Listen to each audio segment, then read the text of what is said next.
Praise Lord. കർത്താവിൻ്റെ ദിനതിരുനാമം ഈ നല്ല രാവിലെ സമയം വാഴ്ത്തപ്പെടുമാറാകട്ടെ. അനുഗ്രഹിക്കപ്പെട്ട നല്ല നിമിഷങ്ങൾക്കായി ദൈവത്തിന് സ്തോത്രം ചെയ്യുന്നു.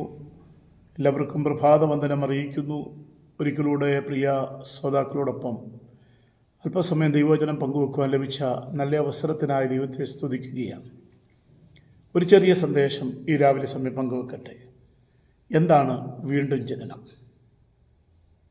ഈ വീണ്ടും ജനനം എന്ന പദം വിശുദ്ധ വേദപുസ്തകത്തിനകത്ത് ആധികാരികമായി പറഞ്ഞിരിക്കുകയാണ്.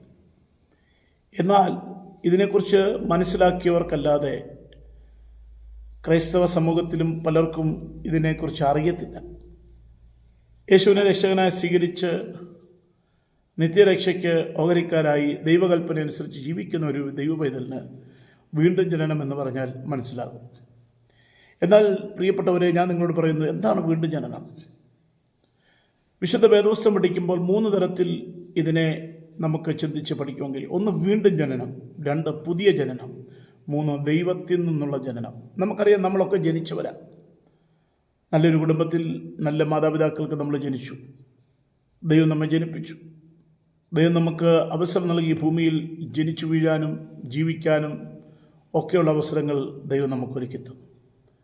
എന്നാൽ വീണ്ടും ജനനത്തിലൂടെയാണ് ഒരാൾ ദൈവമക്കളാവുന്നത്, ഒരാൾ ദൈവപൈതലെത്തിയിരുന്നത്. ഒരിക്കൽ നിക്കോദീമോസ് എന്ന് പറയുന്ന ഒരു പ്രമാണിയായ മനുഷ്യൻ യേശുവിനോട് ചോദിച്ചു, വീണ്ടും ജനിക്കുന്നത് എങ്ങനെയാണ്? ഞാൻ വീണ്ടും അമ്മയുടെ ഉദരത്തിൽ കടന്ന് വീണ്ടും പുതിയതായി ജനിക്കണമോ? അവനറിവില്ല. വീണ്ടും ജനനം എന്ന് പറഞ്ഞാൽ അദ്ദേഹം ചോദിച്ച ചോദ്യം അതാണ്. എന്നാൽ വീണ്ടും ജനനം എന്ന് പറയുന്നത് എന്താണെന്ന് നാം ആഴമായി പഠിക്കണം. വീണ്ടും ജനനത്തിലൂടെ ആണ് ഒരുവൻ ദൈവപൈതലായി മാറുന്നത്. അത് ദൈവ കുടുംബത്തിലേക്കുള്ള ജനനമാണ് വീണ്ടും ജനനം. ദൈവത്തിൻ്റെ മക്കളായി ദൈവിക കുടുംബത്തിലെ കൂട്ടായ്മയിലെ അംഗമായി തീരുന്നതാണ് വീണ്ടും ജനനമെന്ന് പറയുന്നത്.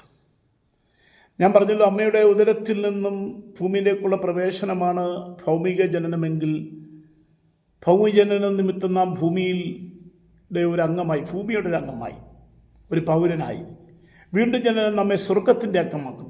നമ്മൾ അമ്മയുടെ ഉദരത്തിൽ ജനിച്ചതുകൊണ്ട് നമ്മളൊരു രാജ്യത്തിൻ്റെ പൗരനായി, നമ്മൾ ഭൂമിയുടെ അംഗമായി. പക്ഷേ അവൻ ദൈവപൈതലായി തീർന്ന് വീണ്ടും ജനിച്ചാൽ അവന് അംഗത്വം കിട്ടുന്നത് സ്വർഗത്തിലാണ്. നമുക്കറിയാം, ഇന്ന് തലമുറകളൊക്കെയും പഠിച്ച് നല്ല ജയം നേടി നല്ല ജോലി കിട്ടി വിദേശ രാജ്യങ്ങളിൽ പോയി അവിടുത്തെ PR എടുത്ത് അവിടുത്തെ അംഗത്വം സ്വീകരിച്ച് പൗരത്വം സ്വീകരിച്ചൊക്കെ ജീവിക്കുന്നവരെ നമ്മൾക്കറിയാം. നമ്മുടെ ഇടയിൽ അങ്ങനെ ഒത്തിരി പേരുണ്ടല്ലോ.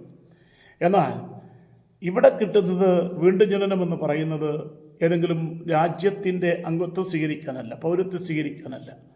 ഒരു മനുഷ്യൻ ദൈവവൈതലായി തീർന്ന് വീണ്ടും ജനനം പ്രാപിച്ചാൽ അവൻ സ്വർഗരാജ്യത്തിൻ്റെ പൗരനായി, അംഗത്വമുള്ളവനായി തീരുന്നു എന്നുള്ളതാണ്. ഭൗമിക ജനനം നടക്കുന്നത് ജനിക്കുന്നവരുടെ ഇഷ്ടത്താലൊന്നുമല്ല, ജനിപ്പിക്കുന്നവരുടെ ആഗ്രഹം നിമിത്തമാണ്. എന്നാൽ വീണ്ടും ജനനം നമുക്ക് നൽകുന്നത് ദൈവമാണ്, മനുഷ്യനല്ല. വീണ്ടും ജനനം നൽകുന്നത് മനുഷ്യനെ കൊണ്ട് സാധിക്കത്തില്ല. വീണ്ടും ജനനം എന്താണെന്ന് പ്രസംഗിക്കാൻ ഒരു പക്ഷേ ദൈവമക്കൾക്ക് കഴിഞ്ഞേക്കാം. പക്ഷെ വീണ്ടും ജനനം ഒരുവനിൽ നടക്കണമെങ്കിൽ അത് ദൈവം വിചാരിക്കണം. എന്നാൽ യേശുവിനെ കൈക്കൊണ്ട് അവൻ്റെ നാമത്തിൽ വിശ്വസിക്കുന്നവർക്കാണ് ഇത് ലഭിക്കുന്നത്. എല്ലാവർക്കും ഇത് കിട്ടണമെന്നില്ല. ഭൂമിയിൽ കുടാനുകൂടി മനുഷ്യ സമൂഹങ്ങളുണ്ട്, നമുക്കറിയാം. വിവിധ ഭാഷക്കാർ, വിവിധ മതക്കാർ, വിവിധ ജാതികൾ, വർഗവർണ്ണ വ്യത്യാസമില്ലാതെ ജീവിക്കുന്ന ഒത്തിരികൾ. നമ്മുടെ രാജ്യത്ത് തന്നെ നമ്മൾ എണ്ണിയാൽ കൂടാത്ത തരത്തിലുള്ള ആളുകൾ, വിവിധ കുടുംബങ്ങളിൽ, ജാതികളിൽ, മതങ്ങളിൽ, ആചാരങ്ങൾ, അനുഷ്ഠാനങ്ങളിൽ അടിയുറച്ച് നിൽക്കുന്ന ആളുകളെ നമ്മൾ കണ്ടിട്ടുണ്ട്. പക്ഷേ വിശുദ്ധ വേദപുസ്തകം പറയുന്ന വീണ്ടും ജനനത്തിൻ്റെ പ്രത്യേകത, ഇത് യേശുവിനെ കൈക്കൊണ്ട് അവൻ്റെ നാമത്തിൽ വിശ്വസിക്കുന്ന ഏവർക്കും ദൈവമക്കളാകുവാൻ, വീണ്ടും ജനനം പ്രാപിക്കുവാൻ, നിത്യസ്വർഗത്തിൻ്റെ അംഗമായി തീരുവാൻ അവസരം ലഭിക്കുന്നതാണ് പ്രിയമുള്ളവരെ വീണ്ടും ജനനം എന്ന് പറയുന്നത്. ഒന്നും കൂടെ പറയാം, സാത്താൻ്റെ രാജ്യത്തിൽ നിന്നും സ്നേഹസ്വരൂപനായ യേശുക്രിസ്തുവിൻ്റെ രാജ്യത്തിലേക്കുള്ള പ്രവേശനമാണ് വീണ്ടും ജനനം.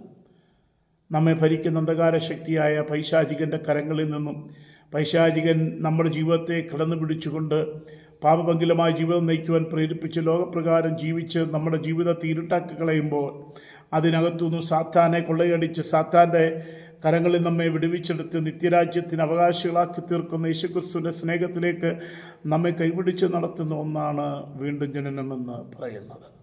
പാപനിമിത്തം ആത്മാവ് ദൈവത്തോട് അകന്നുപോയി. പാപം ചെയ്ത നിമിത്തം നമ്മുടെ ആത്മാവ് ദൈവത്തോടാകുന്നു പോയി. സുവിശേഷം കേട്ടപ്പോൾ വിശ്വസിച്ചതിനാൽ ദൈവത്തിൻ്റെ ജീവൻ നമ്മിലേക്ക് വന്നു.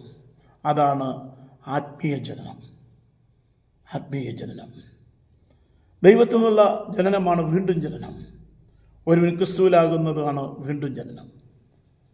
ദൂരദേശത്തായിരുന്ന മകൻ പിതാവിൻ്റെ അടുക്കിലേക്ക് മടങ്ങി വന്നപ്പോൾ പിതാവ് പറയുന്നു, ഈ എൻ്റെ മകൻ മരിച്ചവനായിരുന്നു, പാപത്തിൽ മരിച്ചവനായിരുന്നു, അകൃത്യത്തിൽ മരിച്ചവനായിരുന്നു, എന്നാൽ വീണ്ടും ജീവിച്ചു.